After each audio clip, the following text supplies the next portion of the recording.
nos convidou a estarmos aqui nessa noite. E o meu desejo é que Deus fale ao seu coração.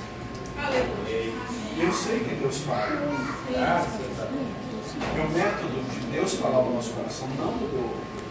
Continua sendo sua palavra.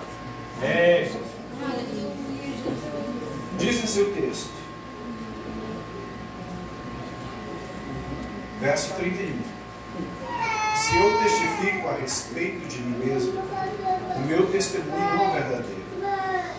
Outro é o que testifica a meu respeito, e sei que é verdadeiro o testemunho que ele dá de mim.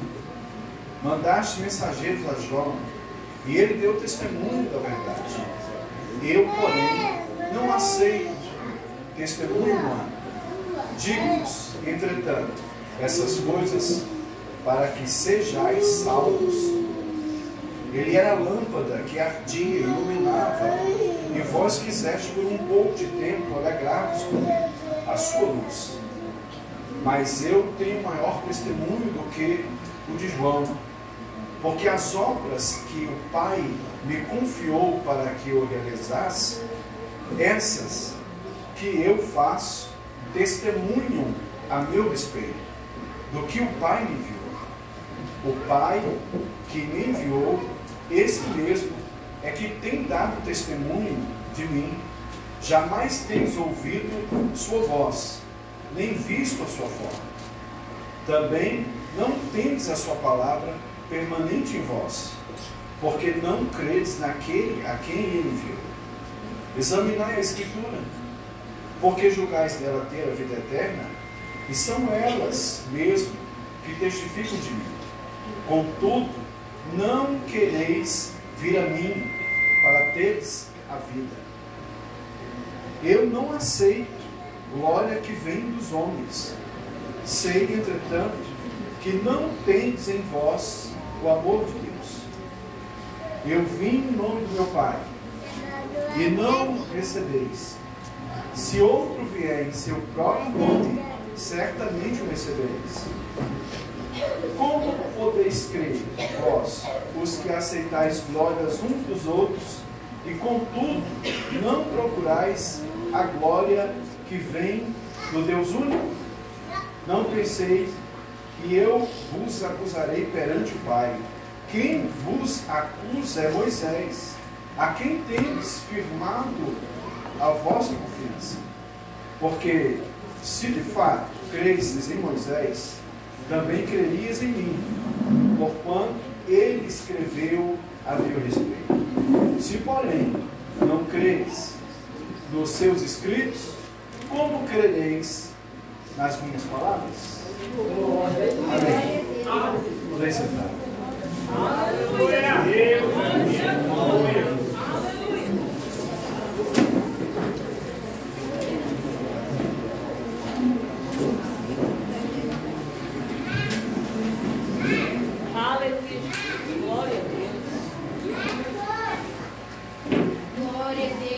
É importante entendermos o que o apóstolo João, o escritor desse evangelho, quis dizer quando escreveu essas palavras a respeito de Jesus. Acredito que você sabe que o evangelho, segundo o relato de João, ele é chamado de totalmente outro. João é diferente na sua maneira de escrever dos demais evangelistas. Porque João não se preocupa muito com a infância de Jesus. João não se preocupa com a genealogia humana de Jesus. O intuito de João é simplesmente apresentar a Jesus como Deus verdadeiro. Há um propósito do Evangelho. Há um porquê desse Evangelho. E se você nunca viu, o capítulo de número 20, o verso de número 30 e 31, João fala o propósito do Evangelho. Olha como está escrito.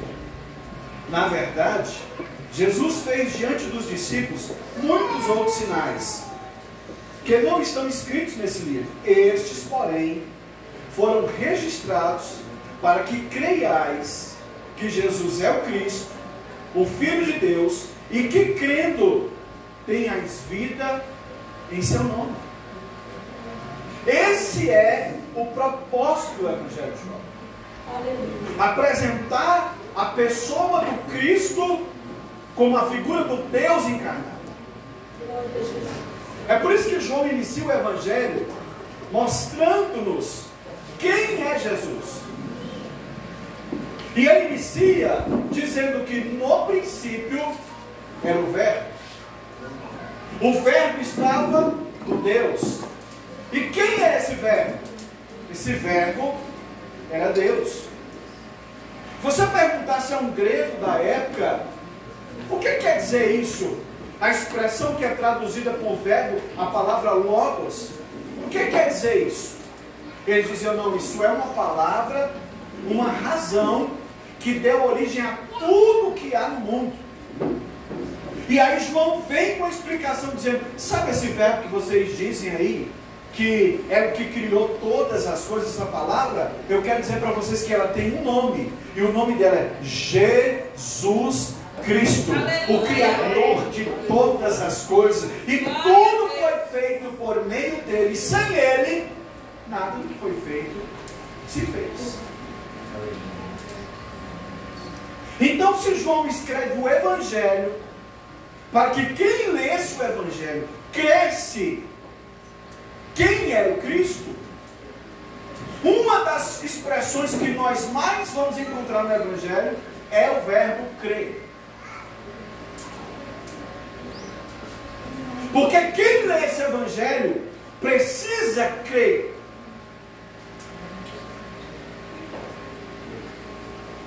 E aqui no capítulo 5, vai começar com uma situação. Jesus vai em uma festa, e quando Jesus vai a essa festa, ao invés de Jesus ir a essa festa, ele vai para onde? Ele vai para o tanque de Betesda. Por quê? Porque ele quis. O tanque de Betesda, você sabe que a expressão Bezetá quer dizer bem casa, reça, misericórdia. Aquele tanque era conhecido assim, muitos doentes estavam ali. Pessoas de vários lugares vinham para ficar naquele tanque. Os que tinham posições sociais melhores, condições melhores, ficavam à beira do tanque. Quem não podia, ficava lá atrás. Porque havia um relato de que, de quando em quando, um anjo descia, movia as águas, e quem entrasse primeiro no tanque, seria curado. Porém, ao longo da história, não há um relato de que alguém tenha sido curado por esse anjo. Mas as pessoas ficaram esperando o quê? Ação angelical. Só que João está dizendo que Jesus, ele vai ao tanque de Betesda, ao invés de ir à festa.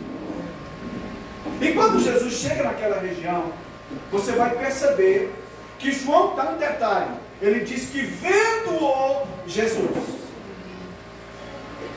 Entenda, irmão, o verbo utilizado aqui por João, o termo grego ver, não significa que Jesus simplesmente olhou para aquele homem. Como eu olho para você, a sua aparência física. Mas quando Jesus olha para ele, Jesus o vê por dentro e por fora. Só Deus tem essa capacidade. Aleluia! Glória a Deus!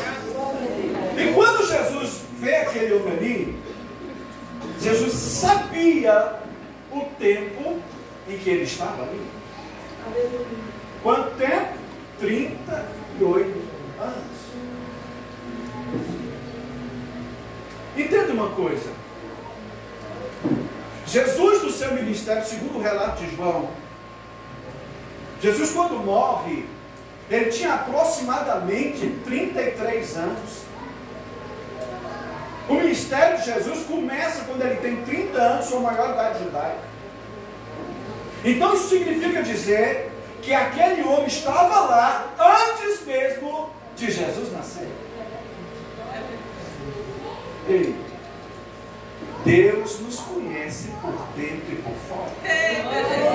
Glória a Deus, aleluia.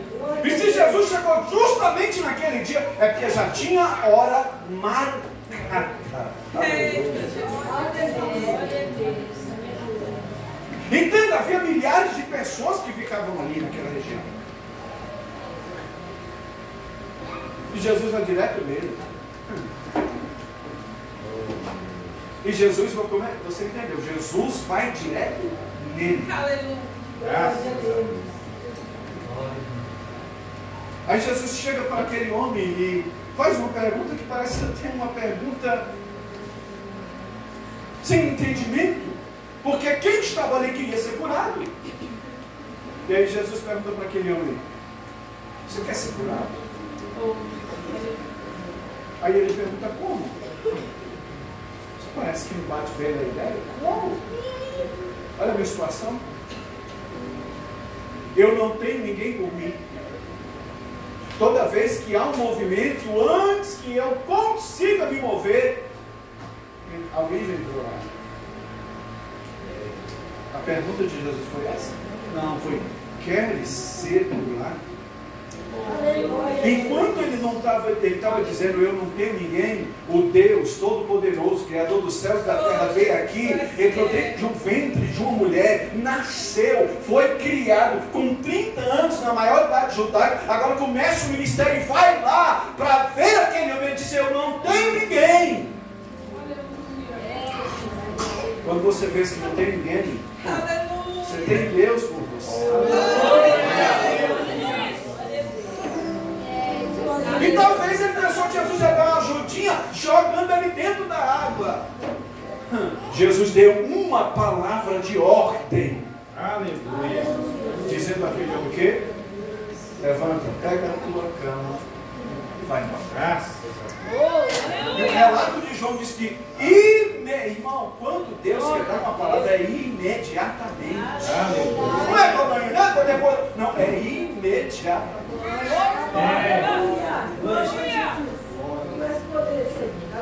Jesus se ausenta do ambiente, porque senão ele ia até curar todo mundo lá.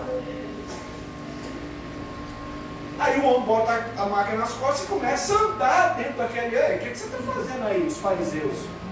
Pai, estou pegando a minha cama e embora daqui. Você quer o que mais? 38 anos nesse ambiente, agora eu posso sair daqui. Quem foi que mandou você pegar? Hoje é sábado. Olha, irmão, como é que é o ser humano? Olha como é que eram aqueles homens. O foco deles não era no milagre daquele homem. Ninguém ligava para ele quando ele estava lá aos 38 anos naquela situação. Mas agora que ele está curado, por que você está levando essa cama no dia de sábado? Ele disse: olha, eu não sei, eu sei que o homem que disse para mim, levanta e anda, parece que ele tem mais autoridade.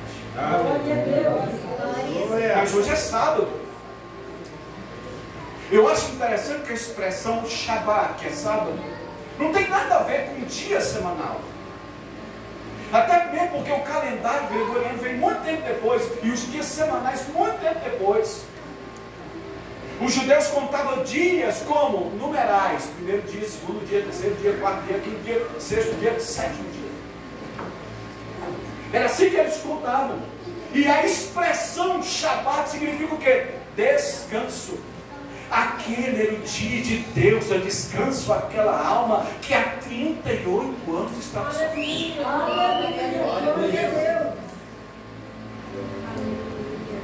E aí começaram a indagar. E o que acontece com o homem? Segundo o relato, ele vai para onde? O lugar de agradecimento. Qual lugar? Lá no templo. E lá no templo, com quem que ele encontra? Com Jesus. Ele não sabia ainda quem era Jesus, mas lá no templo ele encontrou Jesus.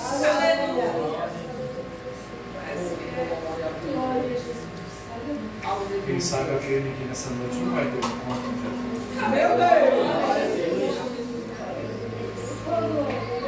Aí Jesus olha para ele e diz: ó, é o seguinte, Está feliz? Está curado? Vou te dizer uma coisa, não peca mais, viu? Porque a mentalidade dos judeus, quando alguém estava com uma enfermidade ou adquiria, eles pensavam que era pecado. Os discípulos tinham essa mentalidade. Lembra do céu? Quem eles perguntam? Mas quem pecou? Ele ou? Jesus disse, não, ninguém pecou. Isso está acontecendo para que nele se manifeste a glória de Deus. As situações que não é relacionada a pecado, é para que se manifeste em nós a glória de Deus. E aí o homem, na sua inocência, ele volta lá nos fariseus e vai contar quem foi que curou ele. Jesus de Nazaré. Aí o que o texto diz? Que agora, ao invés de eles estarem felizes, não, eles vão atrás de Jesus para quê? Persegui-lo. Perseguir por ter feito o bem.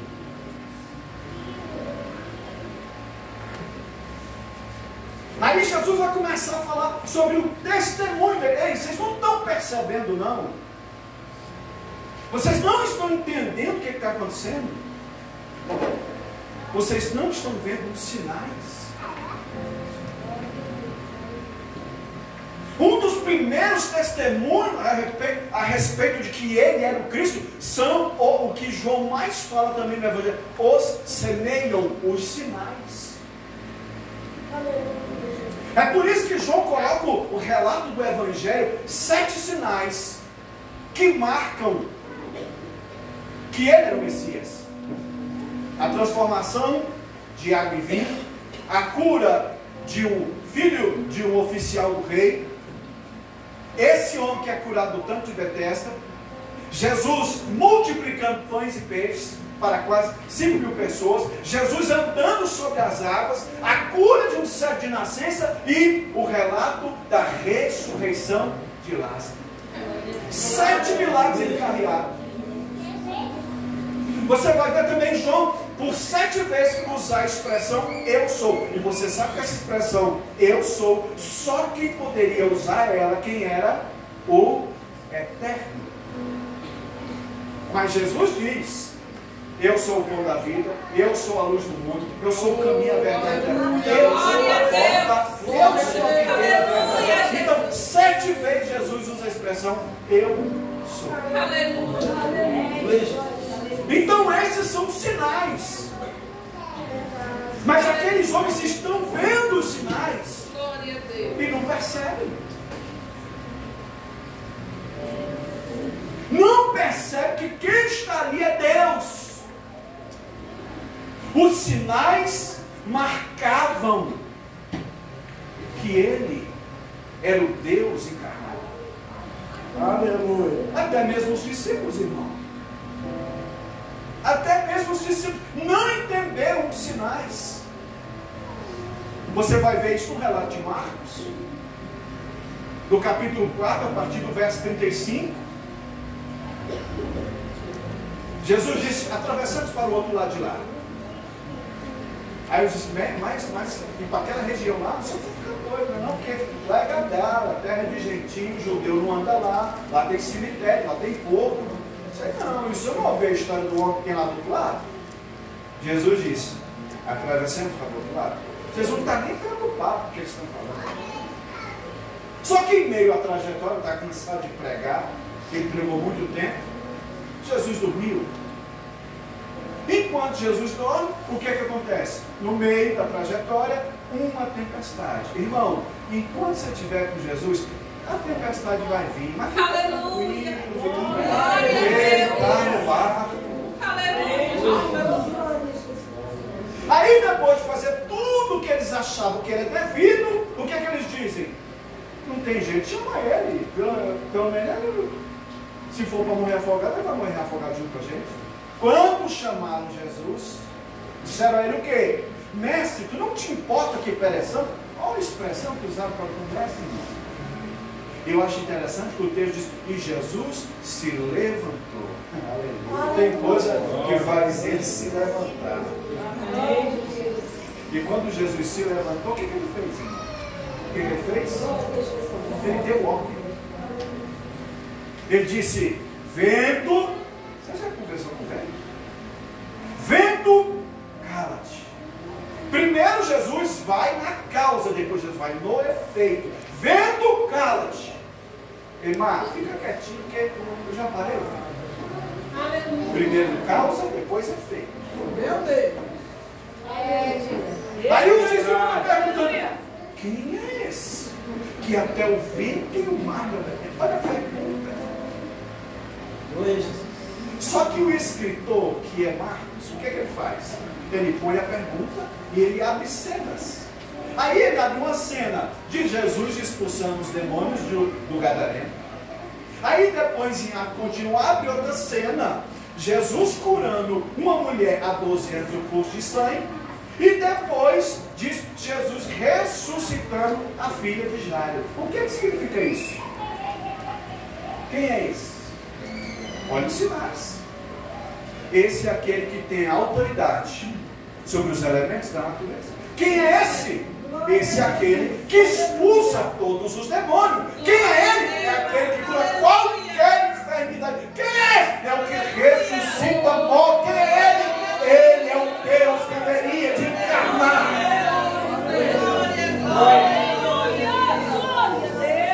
Sinais, mas eles não estão vendo os sinais.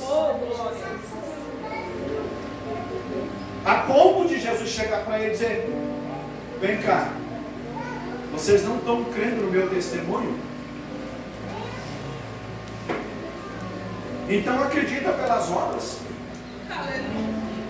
Tem 4 coisas que são testemunho ao meu favor. Primeiro, João, o batizador. João, o batizador, o que ele disse? Ele disse que quando eles estavam batizando, o que aconteceu? O testemunho dele é fajuto. Ele disse que ele viu os céus abertos. Ele viu a pomba, o Espírito Santo descer em forma corpórea, como de uma pomba. E ele ouviu a voz do céu. Esse é o meu filho amado, em quem tenho prazer. E nos relatos dos evangelhos, você pensa que ouviram a voz. Então não foi só João que ouviu.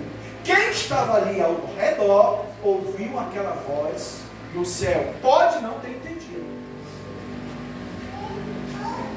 O Pai testemunhando a respeito de Jesus. Por quê? O Pai lá do céu bradou, esse é meu filho. Aleluia. Qual é o testemunho? Os milagres que ele está operando. Os sinais marcam que ele é Deus. É verdade. Só o Messias teria capacidade de fazer isso. Você lembra Jesus na sinagoga? Jesus foi para a sinagoga de Nazaré. E lá na sinagoga de Nazaré, vamos dar uma oportunidade hoje para o Rabino Jesus. Aí Jesus pega o bolo. A gente pensa que lá naquela época tinha uma Bíblia desse jeito aqui, né, irmão? Era um rolo de 12 metros. E tinha que ser hábil. Por quê? O rolo de 12 metros ele era encabeçado, ou seja, o primeiro livro era do profeta Isaías e os demais profetas. Então o camarada tinha que ser muito bom para desenrolar aquele rolo justamente no lugar que ele queria ler. Depois botava em cima da biná, que era como se fosse isso aqui. Aí pegava a iade, que a mãozinha e lia. Aí diz, o Espírito do Senhor Jeová está sobre mim, e ele me ungiu. Depois que Jesus leu todo o texto, ele ungiu para dar vista cega, para libertar cativo. Depois que ele leu, ele fechou o rolo, deu ao escrevente. Hoje se cumpriu essa palavra aqui. Como é que é? Se cumpriu, estou falando que cumpriu. Porque eu sou o cumprimento dessa palavra. Glória a Deus, Senhor. Precipitá-lo de Nazaré. Nazaré ficava em cima da montanha, uma currutela com mais ou menos 500 habitantes, quiser jogar, mas Jesus entrando no meio deles, saiu de lá. Sinais. A Escritura prova que ele é o Deus encarnado.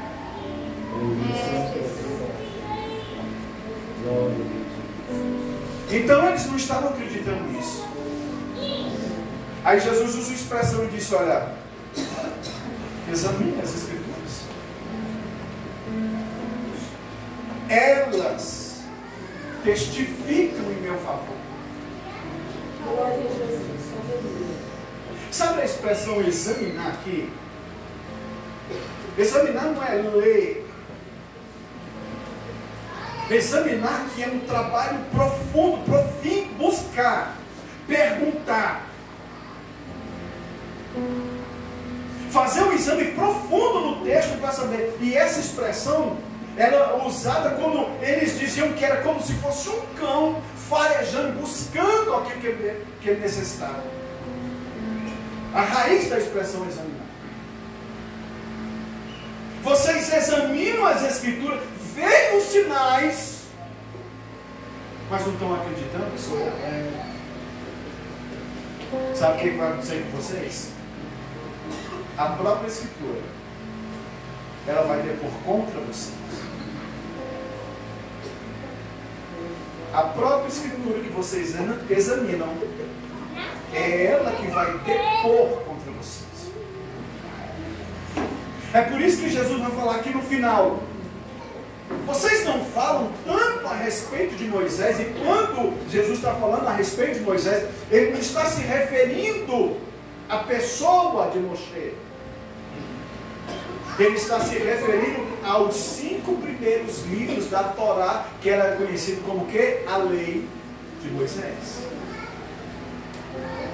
Deuteronômio, capítulo 18, o verso 15 diz: e o Senhor levantará um profeta no meio de vós, semelhante a mim, a ele vocês devem ouvir. E eles não estavam dando ouvido. Pelo contrário, o que é que João relata? Que eles queriam matar a Jesus. Os sinais que Jesus estava mostrando que era Deus estavam fazendo com que eles quisessem matá-lo. Sabe por quê, irmão? Uma interpretação incorreta da Escritura. Por que você acha que Paulo, depois de sua conversão, Paulo vai e fica 14 anos, segundo o relato de Gálatas, ele volta para a Arábia. E depois desse período, Barnabé vê que há uma igreja em Antioquia onde há doutores. Aí Barnabé pensa: eu acho que tem um cidadão que vai estar certinho nessa igreja, vai atrás de Paulo. Esse período que Paulo passa lá, sabe o que Paulo está fazendo, irmão? Examinando a Escritura. O que os textos diziam a respeito do Messias, e fazendo comparações. Fazendo comparações e percebendo. Ele tinha poder sobre os fenômenos da natureza, então era ele. Ele tinha autoridade sobre os demônios, então era ele mesmo. Ele curava qualquer tipo de enfermidade, até a lepra. Era ele mesmo. Ele ressuscitava um homem depois de 4 dias. Glória a Deus. Era Aleluia. ele mesmo. Glória a Deus. Oh, glória. Você pode até ler a Escritura. Você pode até fazer uma exegese do texto, compreendê-lo profundamente. Mas se esse texto não entrar em você e não fizer o que Jesus disse a Nicodemos, porque Nicodemos chegou, e está aqui registrado em João, Nicodemos chegou e disse: mestre, olha como é que é o entendimento. Eu vejo que os sinais que o Senhor faz só pode ser da parte de Deus. Porque ninguém faz os sinais que o Senhor faz se Deus não for com ele. Sabe querendo fazer o que, irmão? Bajular Jesus. Jesus não quer bajulação. Jesus requer adoração. coração. Aí o que é que Jesus disse para ele? Nicodemos, se você não nascer de novo, você não pode entrar no reino. Se essa palavra não te fizer nascer de novo, você não entendeu o Evangelho. Se a Escritura, que é o que eles dizem, não fizer o homem nascer de novo, não adianta. Pastor, o que é nascer de novo? O termo usado aqui por João é anotei, nascer de cima, nascer do alto. Pensamentos de cima, não terrenos. Só quem entendeu isso? João o Batista. Ei, João, peraí, o homem que o senhor estava falando a respeito dele aí, ele veio, arrastou o rebanho e foi embora, tu batizou ele na tua igreja, agora ele arrastou todo mundo. O que João disse? É necessário que ele cresça e que eu diminua.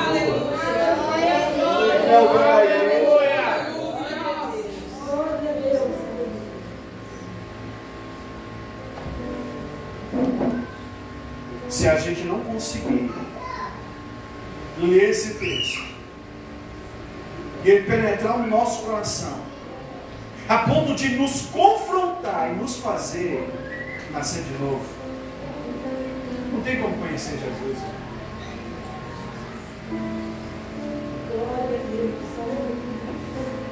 Eu fico muito triste, porque às vezes eu me deparo com uma geração que não conhece nem os livros que tem no Escritura.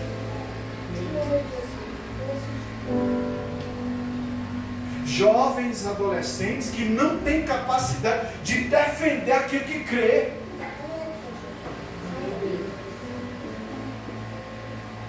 É por isso que nas escolas estão sendo doutrinados.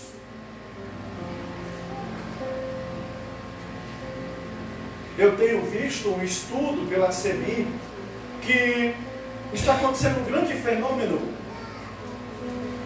que jovens que passaram toda a sua vida na igreja,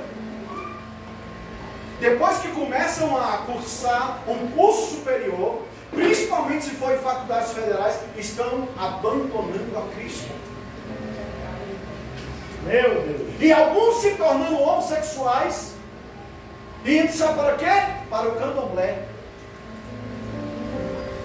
Sabe o que é isso, irmão? Falta de um exame da palavra. É verdade. O meu desejo aqui nessa noite é que o Espírito de Deus desperte em você o mesmo que ele despertou no meu coração.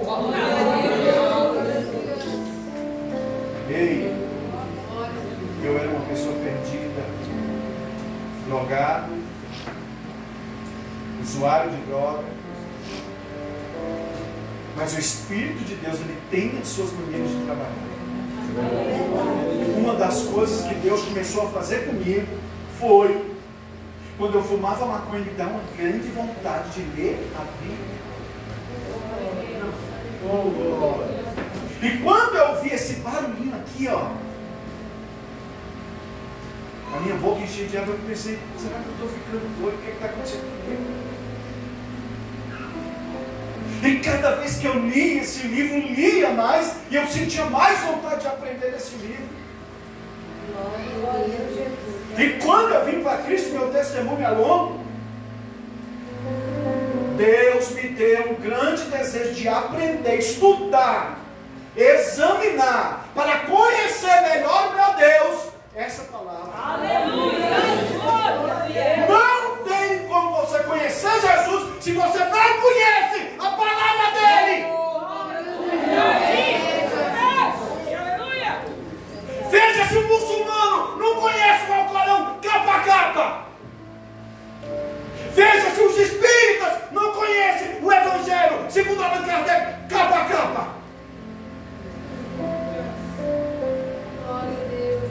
Meu desejo nessa noite É que o Espírito de Deus Aleluia. te dê fome e sede Glória a Deus. por essa palavra, que é o único meio de você conhecer melhor. Aleluia, Jesus. Oh, aleluia. Deus. Glória a Deus. Aleluia. Glória a Deus.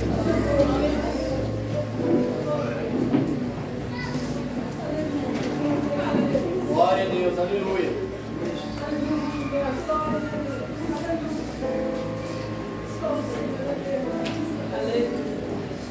Oi, irmão. Vivemos em uma geração TikTok. Vídeos de segundos e a pessoa já pensa que é expert. Aí vem o Vanilla, aquele satanista, e diz: se os cristãos soubessem que os textos do Novo Testamento foi escrito depois da morte dos apóstolos,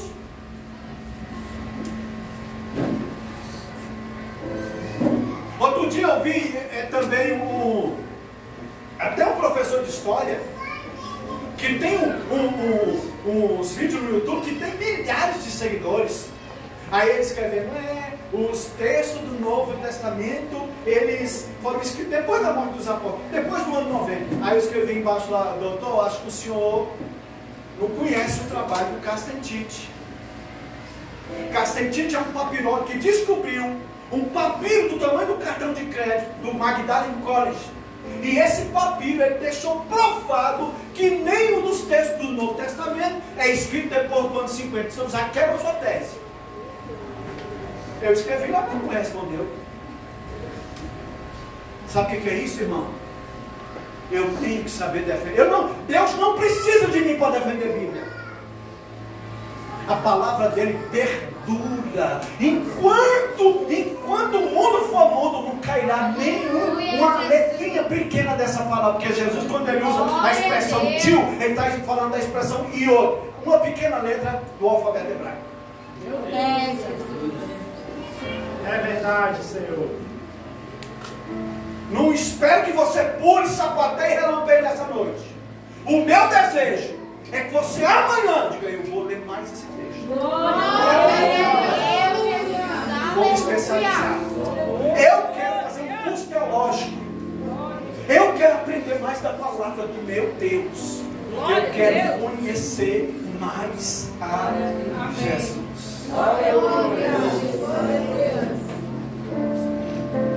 E se foi esse o seu desejo, eu tenho certeza que esse Espírito que me impulsionou, ele vai fazer isso na sua vida.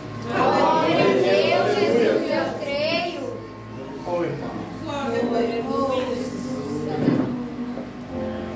A gente precisa estudar. Eu fui aluno do pastor Douglas Batista. Conhece o pastor Douglas Batista? Eu fui aluno dele. O Gerson me conhece desde a época que eu comecei a fazer o curso teológico. Pela misericórdia de Deus, já fiz 2 pós-graduação. E eu não paro por aqui. Minha vontade é aprender mais. Porque quanto mais eu me aproximo disso aqui, mais eu me aproximo de Deus. Aleluia. Quer conhecer a Cristo? Conheça melhor a sua palavra. Põe a mão no coração, irmãos. Essa palavra transformou a vida de um drogado. Que a família dizia: sabe o que? Logo vamos ouvir: ou está morto ou está preso. Ei, esse texto ainda muda, transforma e faz nascer de novo. Espírito de Deus.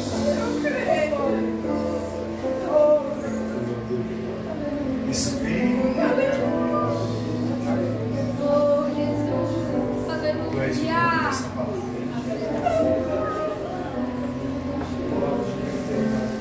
Nessa noite eu quero só te que os adolescentes que aqui estão, os meus filhos que ouviram essa palavra, haja um despertamento e conheça mais o Senhor através de uma palavra. Espírito de Deus. incomota eles para cada dia mais que eles aprendem. Assim como o Senhor fez na minha vida, faz na vida deles, para a glória de Deus. Abençoa essa igreja, Deus. O Senhor sabe, meu Deus, que está em trabalho no coração. Deus, Tu tem todo o recurso em Tuas mãos. Eu sei que Tu pode usar pessoas de longe, de perto, e até mesmo quem não crê em Ti. Porque todo o dinheiro do mundo é Teu. Traz todos os recursos necessários para a construção dessa obra. Eu te peço no nome de Jesus, abençoa a vida do pastor e de todos os membros e congregados. Em nome de Jesus. Amém. Glória a Deus. Aleluia. Glória a Deus. Glória a Deus. Boa esta palavra e digna de toda aceitação.